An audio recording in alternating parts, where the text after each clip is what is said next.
ఓం గంగణపతే నమ, శ్రీమాత్రే నమ, ఐం సరస్వత్యే నమ, ఓం శివాయ గురువే నమో నమ, ఓం నమ శివాయ శివాయ గురువే నమ, క్లీం మహాకాళికాయ నమో నమ, క్లీం కృష్ణాయ గోవిందాయ గోపీజనవల్లభాయ శ్రీకృష్ణ పరబ్రహ్మణే పరంజ్యోతిషే నమో నమ, ద్రాం దత్తాత్రేయాయ నమో నమ. ఓం నమో భగవతే మేధా దక్షిణామూర్తే మహ్యం మేధాం ప్రజ్ఞాం ప్రయచ్చస్వ. రాధాకృష్ణాయ నమో నమ. మాతృభ్యో పితృభ్యో ఋషిభ్యో గురుభ్యో నమో నమ, క్లీం మహాకాళికాయ నమో నమ. యూట్యూబ్ ప్రేక్షకులందరికీ కూడా నమస్కారం అండి. ప్రధానంగా గోచారరీత్యా గ్రహాల యొక్క స్థితిగతి కలయిక మాస ఫలితాలంతా కూడా చెప్పడం జరుగుతుంది. నేను పాలపర్తి గురునాథ శర్మ, జ్యోతిష సిద్ధాంతిని, వాస్తు సిద్ధాంతిని. వీక్షకులకందరికీ కూడా ఈ యొక్క మాస ఫలితాల్లో భాగంగా నవంబర్ నెల మాస ఫలితాలంతా కూడా విశ్లేషణగా చెప్పడం జరుగుతుంది. ప్రధానంగా చూసుకుంటే నవంబర్ నెల అనేది కార్తీక మాసము, అత్యంత పుణ్యప్రదాయంగా ఉంటుంది. పరమేశ్వరుడు ఆరాధన, దేవాలయాల్లో అంతా కూడా అభిషేకాలు, హోమాది కార్యక్రమాలు, అన్నదానాలు అంతా కూడా విశేషంగా జరుగుతుంది. కార్తీక మాసం అనేది ప్రధానంగా స్నానానికి ప్రాముఖ్యత ఎక్కువగా ఉంటుంది. కార్తీక మాసంలో విశేషమైన మంత్రస్నానము, ఈ యొక్క సిద్ధస్నానం అంతా కూడా ఆచరించడం వల్ల, నది స్నానం చేయడం వల్ల, సముద్ర స్నానం చేయడం వల్ల కోటి యజ్ఞాల ఫలితం కలుగుతుంది, అష్టేశ్వర ప్రాప్తి కలుగుతుంది. ప్రధానంగా కార్తీక మాసంలో అందరు కూడా భక్తులంతా కూడా ఈ యొక్క దీప అలంకరణ చేయడం కానీ చేస్తూ ఉంటారు. ప్రధానంగా దేవాలయ ప్రాంగణంలో కానీ ఈ యొక్క లక్షవత్తి విధానంగా అయినా కానీ ప్రధానంగా చూసుకుంటే ఎవరైతే కనుక దేవాలయ ప్రాంగణంలో ఈ యొక్క అఖండ దీపారాధన చేస్తూ ఉంటారు, మరియు ఇక్కడ కార్తీక మాసం ప్రారంభం అంతా కూడా జరగడం వల్ల అత్యంత శుభప్రదంగా ఉంటుంది. పరమేశ్వరుడి యొక్క నామస్మరణ వల్ల అఖండ పుణ్యప్రాప్తి కలుగుతుంది. ప్రధానంగా ఓం నమ శివాయ శివాయ గురువే నమ, ఓం నమ శివాయ శివాయ గురువే నమ, ఈ నామాన్ని ప్రతినిత్యం కూడా జపం చేయడం వల్ల పరమేశ్వరుడు గురుస్వరూపంగా ఉంటారు కావున గురు కటాక్షం లభిస్తుంది, మోక్షప్రాప్తి లభిస్తుంది, అపముచ్చ దోష నివారణ కలుగుతుంది. ఈ యొక్క పంచాక్షిని నామజపాన్ని ఆచరించడం వల్ల భక్తులకంతా కూడా అష్టేశ్వర ప్రాప్తి కలుగుతుంది, జీవన్ముక్తి కలుగుతుంది, మోక్ష సిద్ధి కలుగుతుందని చెప్పేసి కైలాస ప్రాప్తి కలుగుతుందని మనకి ఈ యొక్క కార్తీక పురాణ ఇతిహాసం అంతా కూడా చెప్పడం జరుగుతుంది.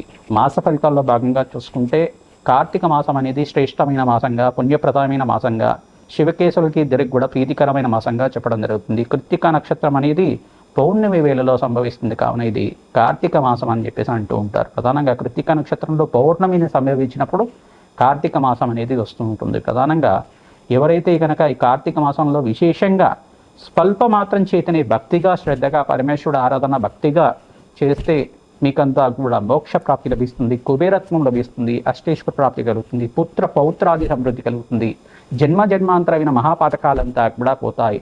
జ్ఞాత కృతా మహాపాతక దోష నివారణార్థం పరమేశ్వర పూజ అంచకరించే. ఎప్పుడైనా కానీ పూర్వజన్మలో చేసుకున్న పాపాలు కానీ జన్మలో చేసుకున్న పాపాలు కానీ పోవాలంటే పరమేశ్వరుడు ఆరాధన శ్రేష్టంగా చేసుకోవాలి. ప్రధానంగా దేవాలయ ప్రాంగణంలో చెరుకు రసంతోటి మరియు మారేడు పత్రితోటి ఈ యొక్క లక్షపత్రి పూజ ఆచరించడం కానీ, చెరుకు రసంతో అభిషేకం చేసుకోవడం కానీ, తేనెతో అభిషేకం చేసుకోవడం కానీ, నారికేల జలంతో అభిషేకం చేసుకోవడం కానీ, వట్టివేరు అనేది ఉంటుంది, వట్టివేరు ద్రవ్యంతో స్వామివారికి అంతా కూడా అలంకరణ చేయడం, ఆ వట్టివేరునంతా కూడా చల్లగా ఉండేటట్టు చేయడం కానీ చేస్తూ ఉండడం వల్ల పరమేశ్వర అనుగ్రహం వల్ల మీకంతా కూడా పుత్ర పౌత్రాది సమృద్ధిమే పరమేశ్వరాయ నమో నమః. పుత్ర పౌత్రాది సమృద్ధి కలుగుతుంది, అష్టేశ్వర ప్రాప్తి కలుగుతుంది. పుత్రాన్ పపౌత్రాన్ దేహిమే పరమేశ్వరాయ నమో నమః అనేది ప్రధానంగా చూసుకుంటే ఈ యొక్క కార్తీక పురాణంలో ఇతిహాసంలో భాగంగా మీకంతా కూడా అష్టేశ్వర ప్రాప్తి కలుగుతుంది. కార్తీక మాసంలో ఎవరైతే కనుక పరమేశ్వర ఆరాధన మరియు మాధవుడి యొక్క ఆరాధన, మహావిష్ణువు ఆరాధన విశేషంగా చేస్తూ ఉంటారో, శివకేశుల ఆరాధన చేసుకోవడం వల్ల అష్టేశ్వర ప్రాప్తి కలుగుతుంది, పుత్ర పౌత్రాది సమృద్ధి కలుగుతుంది. ఇక్కడ శివాలయంలో ఏమో ప్రధానంగా చూసుకుంటే విష్ణు నామస్మరణ చేయమంటారు. ఈ యొక్క విష్ణు ఆలయంలో, విష్ణు సంబంధిత ఆలయంలో కానీ ఈ యొక్క శివనామస్మరణ చేయమని చెప్తారు. తద్వారా మీకంతా కూడా శివకేశవులకి భేదం లేదు అని చెప్పేసి మనసులో భావన కలగాలి. ఎవరికి ఏ దేవతలకు కూడా భేదం లేదు, దేవతలంతా కూడా ఒకటే, అందరూ కూడా వరాలిచ్చే దేవుళ్ళే కానీ ఎవరిని కూడా ఈ యొక్క కష్టాలు పెట్టే దేవుళ్ళు ఉండరు. మనం చేసుకున్న కర్మాన్ని బట్టి, మనం చేసుకున్న పూర్వజన్మలో చేసుకున్న జన్మజన్మాంతరైన కర్మాన్ని బట్టి మన కర్మ సిద్ధాంతాన్ని అనుసరించి మన దుఃఖాలు, సుఖాలు, ఈ యొక్క భోగభాగ్యాలు, రాజయోగాలంతా కూడా ఆధారపడి ఉంటాయి. అష్టేశ్వర ప్రాప్తి అంతా కూడా ఆధారపడి ఉంటుంది. పుణ్య కార్యక్రమాలు, యజ్ఞ హోమాది కార్యక్రమాలు ఆచరించడం వల్ల దేవతలకి శక్తి లభిస్తూ ఉంటుంది. తద్వారా ఈ అభిషేకాది హోమాధికారికలు చేయడం వల్ల దేవాలయంలో అంతా కూడా దేవతకంతా కూడా శక్తి లభిస్తూ ఉంటుంది. తద్వారా అఖండ పుణ్యప్రాప్తి కలుగుతుంది. కోటి యజ్ఞాల ఫలితం కలుగుతుంది. వాజపేయ శాంతపన బ్రహ్మయజ్ఞాతి శతసహస్ర అశ్వమేధ యాగాది అతిరాత్రి యాగ ఫలితం అంతా కూడా పరమేశ్వరుడికి అభిషేకం మాత్రం చేతనే లభిస్తుంది. పరమేశ్వరుడు నామస్మరణ మాత్రం చేతనే లభిస్తుంది. అష్టైశ్వర ప్రాప్తి కలుగుతుంది. లక్షపత్రి పూజ ఎవరైతే ఆచరిస్తూ ఉంటారో విశేషమైన పుణ్యప్రాప్తి కలుగుతుంది. ప్రధానంగా కేదారేశ్వర నోములంతా కూడా ఆచరిస్తూ ఉంటారు. తద్వారా కేదారేశ్వర అనుగ్రహం వల్ల మీకు అంతా కూడా అష్టైశ్వర ప్రాప్తి కలుగుతుంది. ఆ పరమేశ్వరుడు యొక్క సంపూర్ణ అనుగ్రహం కావాలని చెప్పేసి మేషాది ద్వాదశ రాశుల వాళ్ళకి ఈ నవంబర్ నెల మాస ఫలితాల్లో భాగంగా గ్రహస్థితి ఏ రకంగా ఉంది, విశ్లేషణాత్మకంగా గ్రహాల యొక్క కూటమి కలీకంతా కూడా మేషాది ద్వాదశ రాశుల వాళ్ళకి ఎటువంటి ఫలితాలు ఇస్తున్నాయి, పరిహారం అంతా కూడా చెప్పడం జరుగుతుంది. విశేషంగా మీరు అంతా కూడా గ్రహస్థితి చూసుకుంటే ప్రధానంగా ఈ యొక్క శని భగవానుడు అంతా కూడా పూర్వభద్ర నక్షత్రికంగా ఈ యొక్క వక్రగతిలో అంతా కూడా సంచారం చేస్తున్నారు. మీనరాశిలో సంచారం చేస్తున్నారు. సూర్య భగవానుడు అంతా కూడా అక్టోబర్ 18వ తారీఖు నుంచి ఈ యొక్క నీచస్థానంలో సంచారం చేయడం, తులారాశిలో ప్రవేశం చేయడం, మరియు నవంబర్ 18 దాకా ఉంటారన్నమాట. నవంబర్ 18 తర్వాత ఈ యొక్క వృశ్చిక రాశిలో సంచారం చేస్తారు. ఈ యొక్క అంగారకుడు అంతా కూడా ఈ యొక్క ప్రధానంగా చూసుకుంటే వృశ్చిక రాశిలో ప్రవేశం అంతా కూడా చూసుకుని వృశ్చిక రాశిలో ప్రవేశం చేస్తారు. అక్టోబర్ 27వ తారీఖు నుంచి ఒక వృశ్చిక రాశిలో ప్రవేశం చేసి 45 రోజుల దాకా సంచారం జరుగుతుంది. మరియు బృహస్పతి అంతా కూడా అతిచరంలో సంచారం చేస్తున్నారు. మరియు వక్రగతి రుజోమాగృకం వక్రగతి అంతా కూడా సంచారం జరుగుతుంది. అక్టోబర్ 18, 19 తారీఖులో అంతా కూడా కర్కాటక రాశిలో ప్రవేశం చేసిన బృహస్పతి అంతా కూడా ఉచ్చ స్థానంలో అత్యంత బలంగా ఉంటారు, అత్యంత శుభుడుగా ఉంటారు. ఈ యొక్క రాజయోగ కారకుడిగా బృహస్పతి అంతా కూడా సిద్ధయోగంలో అంతా కూడా మారడం జరుగుతుంది. బృహస్పతి అంతా కూడా అతిచారంలో మార్పు అంతా కూడా 48 రోజుల దాకా డిసెంబర్ 5, 6వ తారీఖు దాకా ఈ యొక్క కర్కాటక రాశిలో ప్రవేశం చేసిన బృహస్పతి అంతా కూడా ఈ యొక్క ఉచ్చస్థానంలో సంచారం చేయడం, అతిచారంలో సంచారం చేయడం, మరో తిరోగమనం అంతా కూడా మిథున రాశిలో సంచారం చేయడం జరుగుతుంది. మరియు ఇక్కడ నీచస్థానంలో శుక్రభగవానుడు అంతా కూడా సంచారం చేస్తున్నాడు. శుక్రభగవానుడు నీచస్థానంలో సంచారం చేస్తున్న శుక్రభగవానుడు నవంబర్ 3వ తారీఖు రోజున 1, 3వ తారీఖు లోపల ఈ యొక్క రాశి మారడం జరుగుతుంది. నెల రోజులకు ఒకసారి మారుతూ ఉంటాడు శుక్ర భగవానుడు, సూర్య భగవానుడు, బుధుడు అంతా కూడా నెల రోజు మారడం జరుగుతుంది. ఇక్కడ శుక్ర భగవానుడు అంతా కూడా తన స్వచ్ఛేత్రమైన తులారాశి ప్రవేశం చేస్తారు. బుధ శుక్రుడు కలయిక జరుగుతుంది. మరియు బుధ భగవానుడు అంతా కూడా ఈ యొక్క నవంబర్ మాసాంతంలో అంతా కూడా మారడం జరుగుతుంది. ఈ యొక్క చతుర్గ్రహ కూటమి అంతా కూడా జరుగుతూ ఉంటుంది.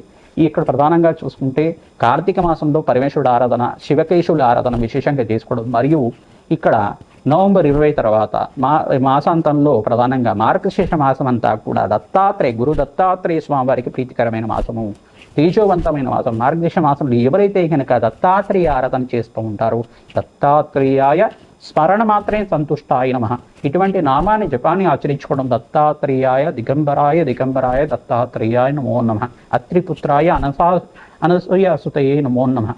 ప్రధానంగా అనగాపతి అయిన ఈ యొక్క అనగాస్వామి అయిన దత్తాత్రేయ స్వామిని ఆరాధన చేసుకోవడం మాత్రం చేతనే దత్తాత్రేయాయ గురు శరణం మమ అనే నామాన్ని చేసుకోవడం వల్ల దత్తాత్రేయాయ గురు శరణం మమ అనే నామాన్ని ప్రతినిత్యం కూడా జపాన్ని ఆచరించుకోవడం వల్ల దత్తాత్రేయుడు స్మరించడం మాత్రం చేతనే భగవంతుడంతా కూడా భక్తవత్సలుడు స్మరించడం మాత్రం చేతనే భోగభాగ్యాది సమృద్ధి, అష్టైశ్వరాప్తి, మోక్షసిద్ధి లభించే విధంగా అనుగ్రహిస్తాడు. అత్యంత పుణ్యప్రదమైన దేవతగా చెప్పడం జరుగుతుంది.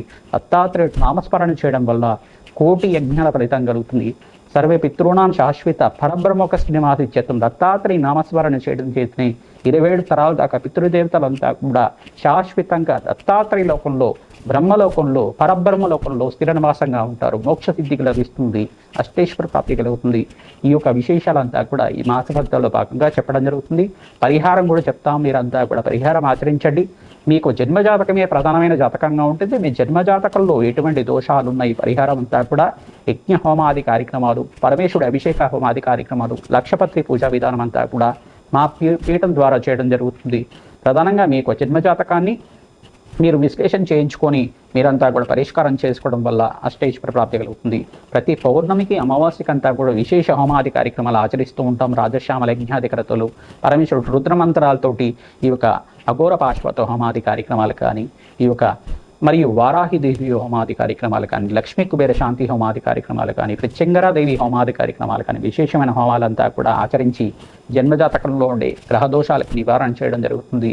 ఆర్థిక సమస్యలు కానీ, మీకు ఇక కుటుంబ సమస్యలు కానీ, వివాహ యోగం కోసమైనా కానీ ఎటువంటి ప్రశ్నలకంతా కూడా పరిష్కారం చెప్పడం జరుగుతుంది. సంప్రదించండి. తద్వారా మీరంతా కూడా అపాయింట్మెంట్ తీసుకొని జాతకం విశ్లేషణ చేసుకున్న తర్వాత ఈ పరిహారం చేయించడం వల్ల అష్టైశ్వర ప్రాప్తి కలుగుతుంది, అనంత పుణ్య ప్రాప్తి కలుగుతుంది, ఆనందమైన జీవితం జీవించడానికి ఆస్కారం ఉంటుంది. ఓం నమ శివాయ. శివాయ గురువే నమః.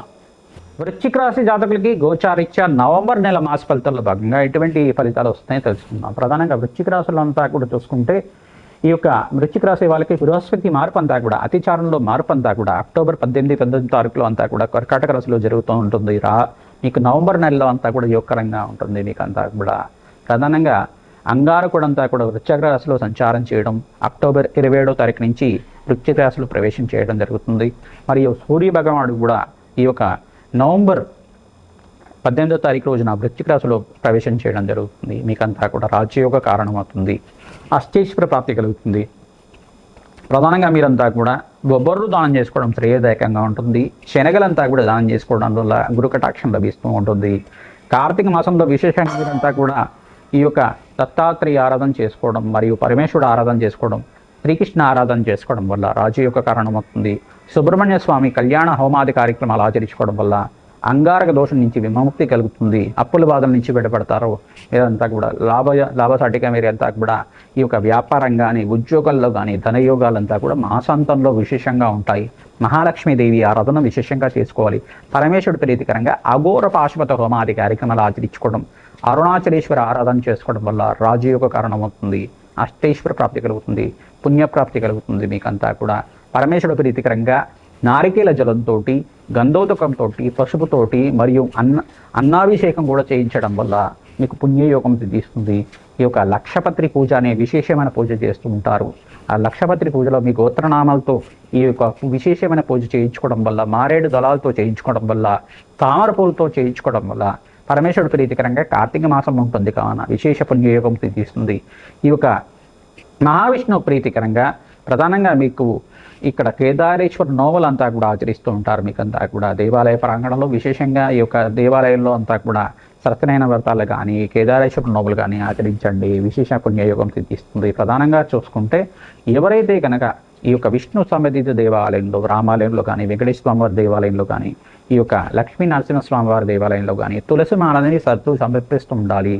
ఆడిచ్చిన పసుపుని సమర్పిస్తూ ఉండాలి. కార్తీక మాసంలో ఎవరైతే కనుక శుభకార్యాలు జరగాలి, వివాహాది శుభకార్యాలు కలగాలి, గృహయోగం సిద్ధించాలి, వ్యాపారంలో లాభాలు సిద్ధించాలి అనుకుంటే కనుక వృశ్చిక రాశి జాతకులు విశేషంగా ఆడిచ్చిన పసుపుని ఈ యొక్క కార్తీక మాసంలో అభిషేక నిమిత్తం అంతా కూడా దానంగా ఇస్తూ ఉండాలి. మంగళవారం, గురువారం, ఆదివారం రోజున విశేషంగా చేయాలి. శుక్రవారం రోజున కూడా దానం చేయవచ్చు. తద్వారా దేవాలయంలో ఈ యొక్క ఆకాశ దీపానికి మీరంతా కూడా ఆకాశ దీపం కోసం అని చెప్పేసి నువ్వుల నూనె దానం చేస్తూ ఉండాలి. తద్వారా మీకంతా కూడా పుణ్యప్రాప్తి కలుగుతుంది, కోటి యజ్ఞాల ఫలితం కలుగుతుంది. ఓం నమ శివాయ. శివాయ గురువే నమః నామాన్ని జపాన్ని ఆచరించండి. మార్గశిష మాసంలో అంతా కూడా దత్తాత్రేయ ఆరాధన విశేషంగా ఉంటుంది కావున మీరంతా కూడా దత్తాత్రేయాయ స్మరణ మాత్రైన సంతుష్టాయ నమః నామాన్ని జపాన్ని ఆచరించండి. ఓం శరవణ భవాయ నమః. ఓం శరవణ భవాయ నమః. ఓం శరవణ భవాయ నమః నామాన్ని జపాన్ని ఆచరించడం వల్ల అష్టైశ్వర ప్రాప్తి కలుగుతుంది, పుణ్యయోగం సిద్ధిస్తుంది. మాసాంతంలో మీకంతా కూడా శ్రమతో కూడిన సంపాదన కలుగుతుంది. ధనయోగాలంతా కూడా మాసాంతంలో యోగకరంగా ఉంటాయి.